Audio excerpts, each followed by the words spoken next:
What's going on, everybody? Welcome back to another episode of JaAR. JaAR, for those of you that may be new, stands for Joe and Amy Review. This is our weekly show where we review the Magic stories as they are posted on Wizards' website. And this week, we are reviewing War of the Spark Ravnica, Desperate Operatives by Greg Weisman. My quick review at the top of this one. This is the fourth of these stories that we've gotten. We thought that... It's only been four. Huh? Yes. We thought that last week's was the best, but not by much. The week before it was the second best, and the first week was the worst. We now have, my opinion, of course, the new worst. Absolute worst. It is not worth your time to read this story. If you have not read the novel, read the novel instead. This story took one of the more interesting parts of the novel and made it terrible. Right.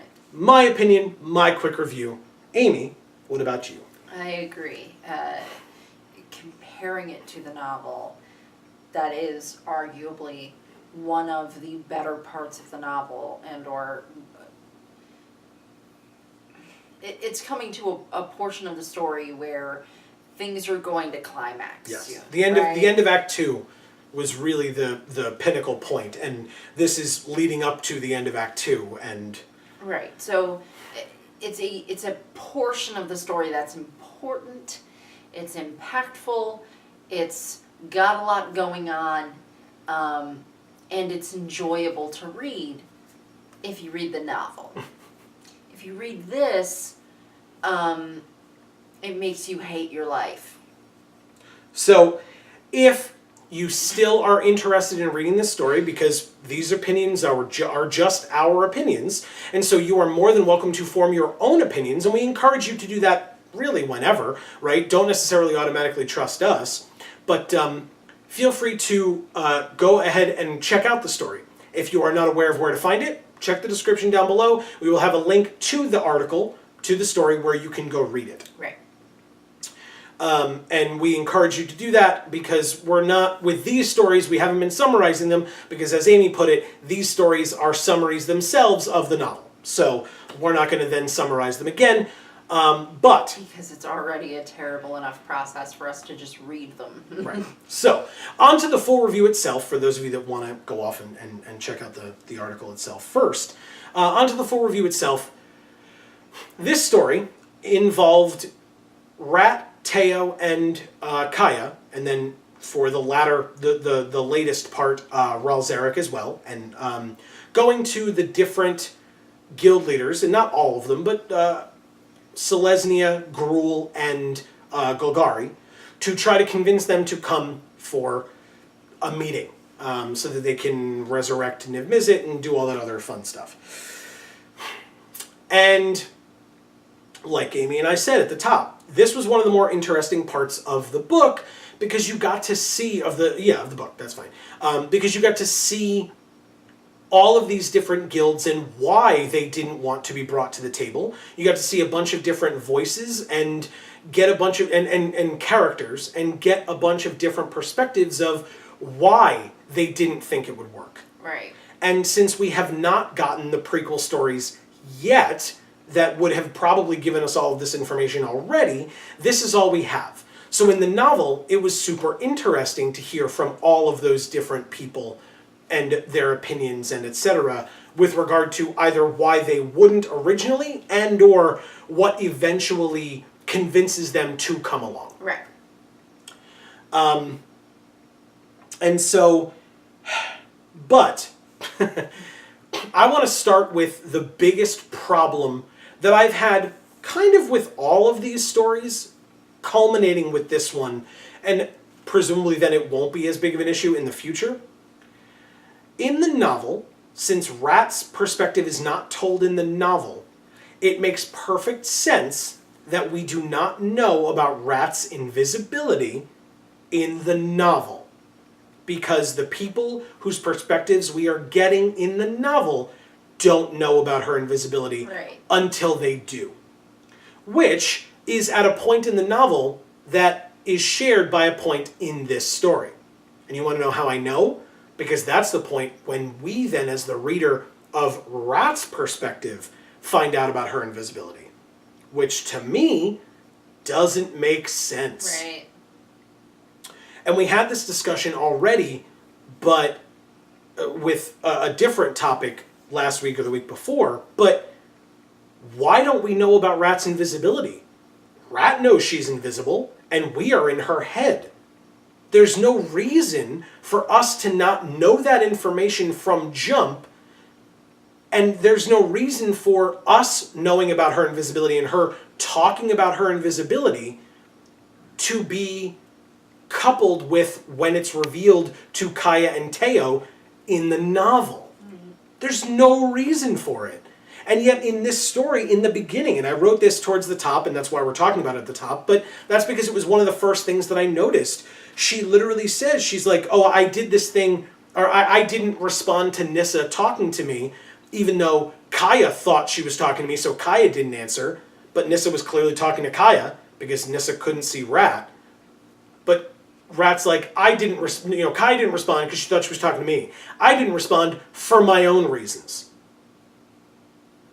Why? Okay. Why do you have to say it like that?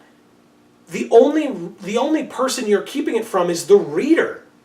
And that doesn't even make sense. Like, if she had responded, Nissa wouldn't have heard her anyway. But again, maybe that's why she didn't respond. I didn't respond, she then could have said, didn't respond because she wouldn't have heard me anyway, I'm invisible to her. But she knows that information and she keeps it from the reader because reveals. It's not truly from her perspective. Because big reveals. It's actually, she is the narrator. So she is actually picking and choosing the things that she is telling us. Well, and again, last week, I think it was last week, it might have been the week before, but I think it was last week where I said, when I read something in the book, a description of something in the book, not dialogue, but a description. The first time I read it that way, I thought, oh, that is how Teo is describing that instance, or that is how Kaya is describing that situation. When I then read it from Rat's perspective, I then didn't think, oh wow, Rat and Teo both have the exact same way to describe that. What I thought was, oh wow, Greg Weisman is describing it that exact same way in both the novel and these short stories. And so, and it which is fine.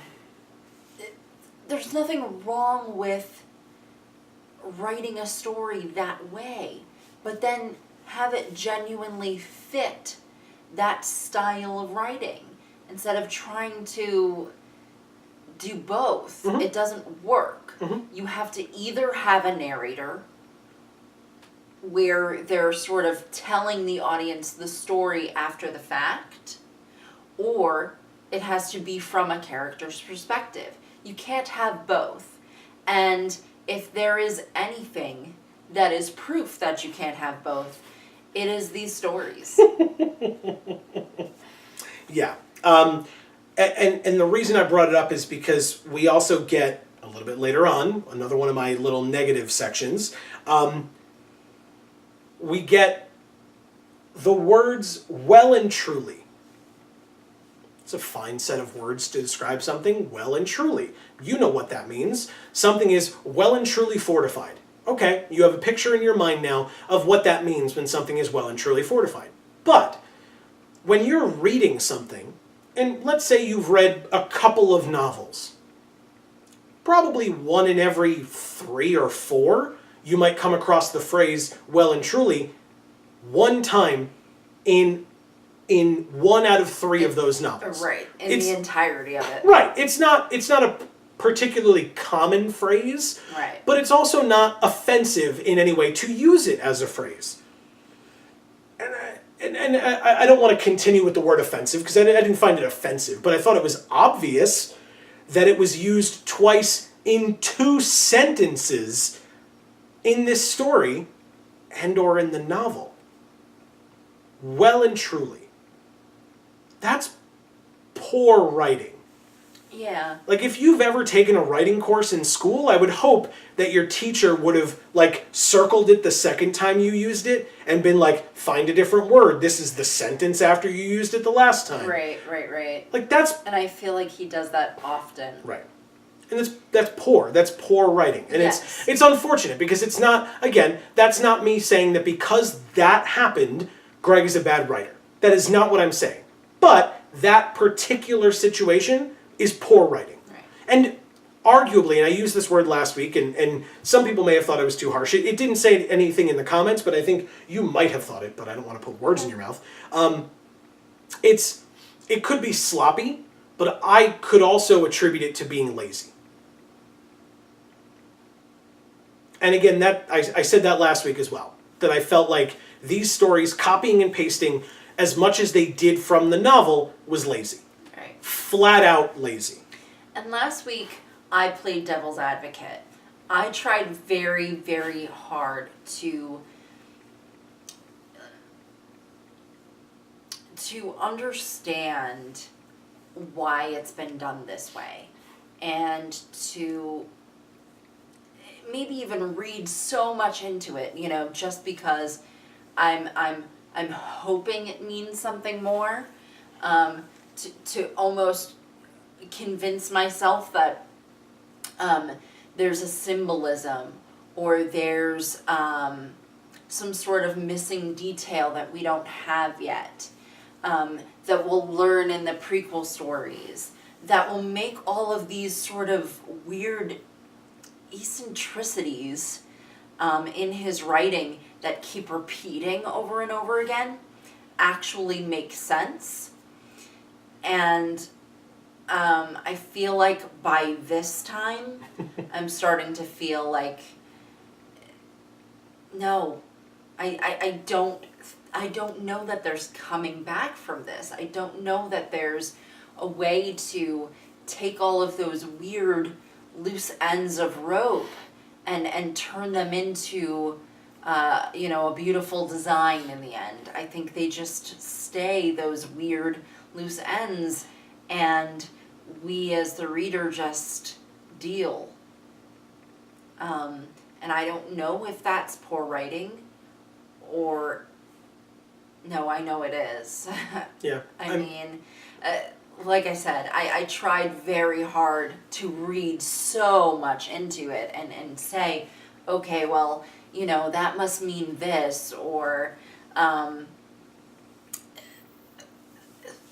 somehow, we'll find out how this super symbolic thing that, they're only very, scratching the surface of alluding to in this story, will become so apparent to us when we read these prequels, or at the end of these stories, or at the end of the novel, or whatever it may be. And I just, by this story, I just can't feel that way anymore. Mm-hmm. All I can feel is confused and annoyed. And I will agree with you. We were reading through this story, which, first of all, the story was too long for how boring it was. And take that with a grain of salt, too, because we've read the novel, so we've heard it all before. Oh, yes. So if you haven't read the novel, and you read the story and you're like, it doesn't sound boring to me, right. Understand that we read all this already. Yes. And we're saying it in every one of these videos, but it's so repetitive, so it keeps us so bored, because it's not even reworded, it's just the same exact language again. It's and it's not even good language to begin with. No, it's really unfortunate. And this story, I'm only going to brush on it because I've said it a million times at this point. This story also had a ton of copied and pasted lazy nonsense. Just full descriptions that were told by Kaya and then later are now being told by Rat, or told by Raul and are now being told. It's just more of the same, and I'm not going to go into it again because it's the exact same thing. All I will say is nothing changed. It's still just the same. And it's in different points and stuff, but still. Right. I mean, there are differences. I was able to notice certain spots of the story where things were left out. And I then said to myself, okay, well, they were left out because Rat doesn't know that. Mm-hmm. But then later, all these other things are included that Rat also doesn't know. Mm-hmm. So it doesn't make sense. There's no consistency, and there's no flow. It's just random. It's a smattering. It's all over the place. Now, speaking of random, because that's a pretty good transition that we did not plan, but I'm gonna take it. One of the parts that Amy, I will call out that you found confusing that I don't disagree with you on, were titles in this video of people. Now, I will say for me personally, and this is not something that you said, this is on me, I find it annoying that I understand why Rat calls them like Master Zarek and Mistress Kaya and etc. They're guild leaders. They are people in positions of power, and she is respecting them by calling them by their titles. I get that. But when you have the situation like when she was in the room with the Golgari, and she's like, and now it's Master Zarek and Mistress Kaya and Queen Vraska and Mr. So-and-so and Mr. So-and-so and Mr. So... Like, it's just a paragraph of names with titles over and over and over again. It's like, my head is going to explode from reading it this way. I get that that's her character. That's fine. It's super annoying. Yeah. Super annoying. Yep. Because in the novel, no one does that. Right. Because they don't, like, that's who Rat is as a person. And there are times in the novel where she does that verbally to Teo, like when she's describing, like, oh, that's Mr. So-and-so and that's Master So-and-so. Fine. But that one part in this story, it was just like, I'm sitting here for 20 minutes and I said Mr. and Master so many times, Mistress and Master and Mistress, like it stopped making any sense whatsoever. Yeah, it was just so much. Very, very frustrating. And again, I get it. That's why she says it that way, but good Lord, it sucked. It was just the worst. And honestly, this is now me overstepping, and I'm aware of that, but it's pretty easy if you're copying and pasting. If the differences that you're going to tout are, well, she uses Mistress before every time that she mentions Vraska and Kaya, and she uses Master before she mentions, every time she mentions Ral Zarek. Yeah, I can Control F and find the names of those characters and put Mistress in front of all of them too over and over again. It's not that hard. But it's super annoying to have to read it that way. Because I feel like if that was written out, actually written out, as opposed to copied, pasted, and then Control F found, and then you just replace those words in there because that's where they belong, you would know how much of a slog it is to try to read through that and have that make sense to anyone. That just frustrated me. Like I said, I'm aware that that's a bit of an overreach to just flat out say that's what was done, because I don't know that, but that's what I feel like was done. And again, maybe that's just because I'm bitter, because I feel like a lot of this was super lazily done. Yeah. On to... Go ahead. No, we had a lot more to say about that. Basically, the point is, with that, whether it's Rat's character or not, it was pretty evident that the reason why it kept saying these titles and these names over and over and over again, and then also, well, now she's referring to her mom this way, and now she's referring to her mom this way, and now she's referring to her mom this way. They just keep trying to drill in and reaffirm all of these character names and relationships, which arguably makes sense, but then at the same time, it's super annoying. For those of us who are following, without you having to do that, it's extremely, extremely off-putting. Mm-hmm. To the point, and it was super obvious when we met Baruvo in this story, who is her godfather. And she explains that. I'm going to go see my godfather. And then later on, she's called him her godfather like a million times. Okay. And then at one point, she just, for no reason in her own mind, because it's not verbally, then it would make some bit of sense if she was explaining to somebody. In her own mind, she calls him Spearmaster Baruvo. Why? He's your godfather. Right. In your own brain, you've called him your godfather like 6 times. Why now call him Spearmaster Baruvo? It makes no sense. And then she's talking about her mother, and she says, my mother, my mother, my mother. And then well, and the later other on... argument for that, too, is like, my godfather's name is Gary. I'd call him Gary.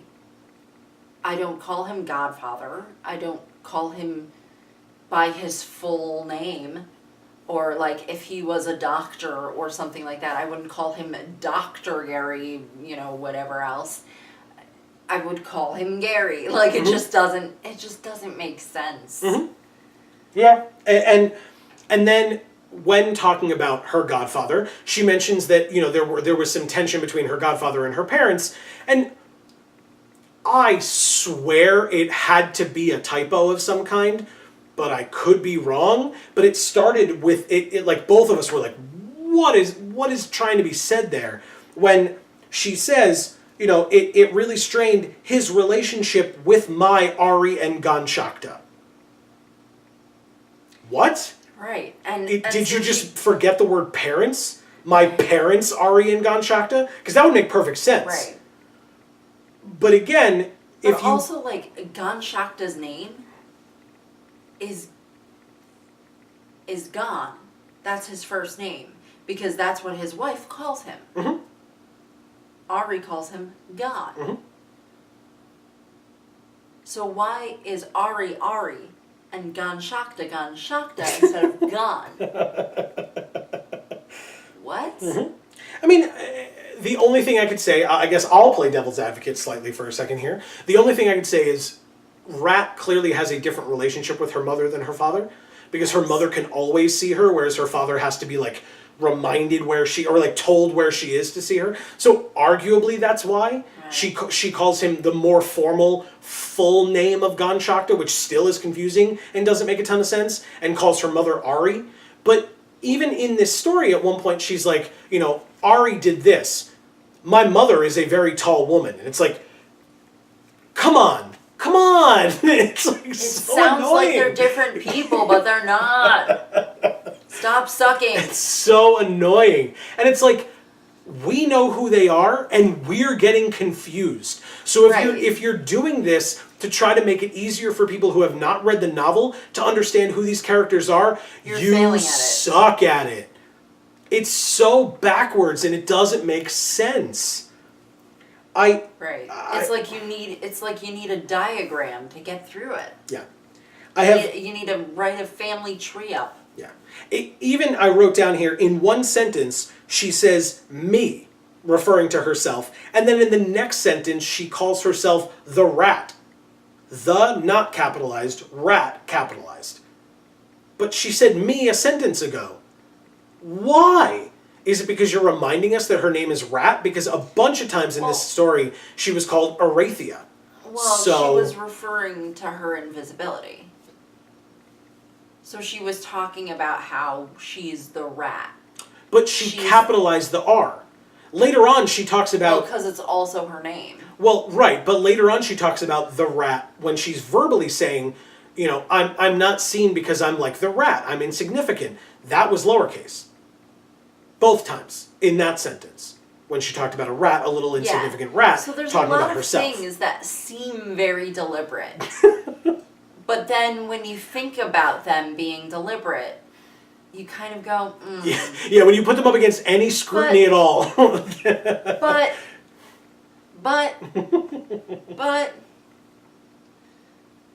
Yep.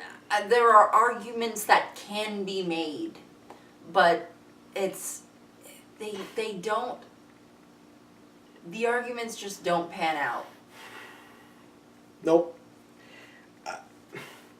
I wrote one more like confusing thing and then one positive thing, and then I'm done, because this story was so long I'd rather do anything else. And that has nothing to do with any of you, because I really appreciate the discussion, but this story was god awful.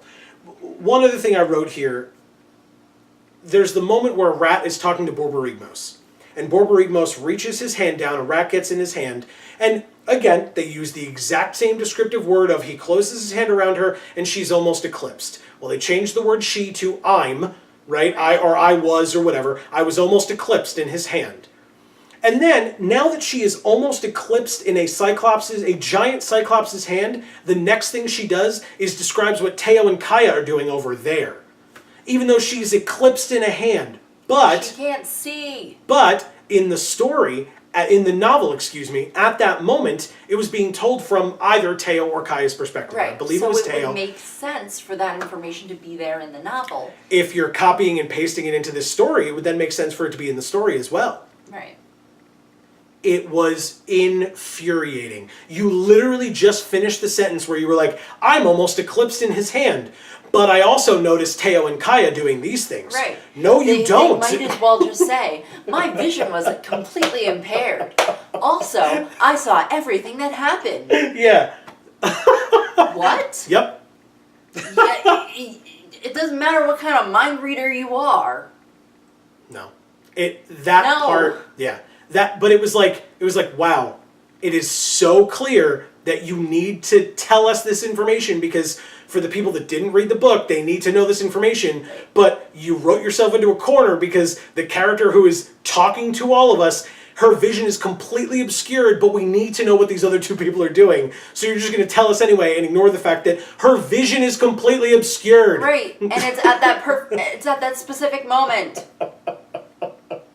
You can't just have a few minutes pass. Right, because it's clearly, she's telling us Teo steps forward as if to reflexively defend her, and she's commenting on how cute that is, which is great. That relationship is really cool between the two of them.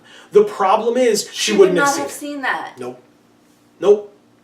So, the one positive thing out of this bad story that I can give all of you before we close is this. There was a moment where in the story, or in the novel, we read, from Kaya's perspective, Rat at one point says something and punches Kaya in the arm. And Kaya, and I could almost hear it, right? We've been in friendly situations with other people before where you don't actually hurt them when you punch them, but at the same time the person wants to let you know, like, whoa. So they go, ow? It doesn't actually hurt. It's not like, ah! Yeah, it's I'm going to bruise. No, but it's like, ow? Yeah. Like, maybe don't do that next time? Excuse me? And Rat, in this story, from her own head, says, I just punched Kaya. What's wrong with me? You don't punch a guildmaster. That was a genuinely funny moment. Right. And it was actually from her perspective. Correct. For once. Correct. And then, to put the cherry on top of this garbage, it was so bad. It was so bad. To put the cherry on top, we enjoyed that moment and it was funny and we laughed at it. And it was a moment of brevity in this story, or levity, I guess is the proper word I'm looking for there. It was an enjoyable moment. And then it got to a point where, then for the rest of that part of the story, it was the worst. Because then she's like, Kaya says something and I rolled my eyes at her. Wow, why did I do that? And then I rolled my eyes again later. What is happening to me? And it's like, nothing is going to come of that. No. Nothing. So the first time he did it, it was cute. It was cheeky. The second and third time, you were just dealing with the fact that she rolled her eyes in the story. Right. The novel. It made perfect sense in the novel, but now you're trying to capitalize on the fact that you have the opportunity to do more things from... They just want to make people notice. I get the impression that the novel allows the reader to just be the reader. And these stories don't allow that. I really just get the impression that they feel like the people who are reading these online stories are not invested. They don't care. So they need to keep reinstating who the characters are. Mm-hmm. They need to keep shoving down our throats the same weird analogies and things with plums and whatever else. They need to keep letting a Rat's perspective be half Rat's perspective and half narration. instead of just allowing it to be correct. Mm-hmm. Oh yeah. They just want to take all the important things from the novel and quickly shove it into a story. And that makes perfect sense. But then don't do it from Rat's perspective, because it doesn't work. You know? Yep. It doesn't work, and then you're just saying the same things over and over again. And I'm not even saying comparing it to the book. I'm saying just in the stories, you're repeating the same language, and the language doesn't even make sense. You're repeating the names so many times that it's confusing instead of helping. It feels like they're, dare I say it, desperate. You think? There's a lot to unpack with this, and I know we're going to be reviewing the whole novel, and I'm sure we'll do a wrap up on all of these stories. That is, in my opinion, I mean, if you want to keep going, that's fine. But in my opinion, that is more of a wrap up discussion, and we will definitely have that. So definitely stay tuned. For now, I'm done. Yeah. Because this was the worst. It was the worst one by a country mile. It was the worst one. So I would, if you read it, let me know if you agree or disagree, because that's important. It is, even if the story was as bad as you thought, right, or as bad as I thought, excuse me. We read through it. If you read through it, then join us in showing off your #Vorthos Pride. Even for bad stories, you can show off your Vorthos Pride. Right. So, thank you guys so much for watching. I do want to say before we close it out really quickly, if you are around this Friday, I am going to be joining our good friend Dave, also known as DAM314 on Twitch. Yes. He has been doing an amazing charity drive for St. Jude throughout this past month. He's been doing an amazing job. He has reached his goal, but that does not mean that he cannot gain more money. And I am going to be joining him this Friday, starting at 9 p.m. Eastern and going until 9 a.m. Eastern on Saturday for a 12-hour stream of Dynasty Warriors. Is it 19? Good God. 12? Whatever the really... I thought it was 12. The really bad one that just came out recently, we're playing it for 12 hours. So please come join. If you do not have funding to donate, please do not worry a single second about it.